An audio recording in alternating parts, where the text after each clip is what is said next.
ഞാനെങ്ങാനും എന്റെ കണ്ണുകൊണ്ട് എന്റെ നബിയെ കാണാനേക്ക് അവസരമുണ്ടായാൽ ഞാൻ എന്റെ നബിയോട് പറയും സല്ലല്ലാഹു അലൈഹി വസല്ലം ലാ തംശി ഇല്ലാ അലാ ഖദീലതൽ ഖദമോ. നബിയെ അങ്ങ് മണ്ണിൽ ചവിട്ടിയിട്ട് നടക്കരുത് നബിയെ സല്ലല്ലാഹു അലൈഹി വസല്ലം. അങ്ങയുടെ കാല് വെക്കാനുള്ളതല്ല ഈ ഭൂമി. അങ്ങ് മേറാജിന്റെ രാവിൽ ഉയർന്നു പോയ പാദങ്ങളുടെ ഉടമയല്ലയോ? അങ്ങേക്ക് കാല് വെക്കാനല്ലയോ പുണ്യ നബിയെ? എന്നെപ്പോലുള്ളവരുടെ കവിൾത്തടങ്ങൾ ലാ തംശി അങ്ങ് നടക്കരുത് ഇല്ലാ അലാ ഖദീലതൽ ഖദമോ. അങ്ങേക്ക് കാല് വെക്കാനല്ലയോ ഞങ്ങളെപ്പോലുള്ളവരുടെ കവിൾത്തടങ്ങൾ?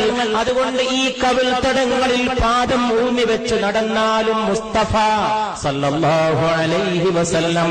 അതുകൊണ്ട് പ്രിയപ്പെട്ടവരെ, ആകാശത്തിന് താഴെ ഇമ്പത്തോടെ പിടിച്ചു നിൽക്കാനും മുന്നോട്ട് പോകാനും ഉയർത്തി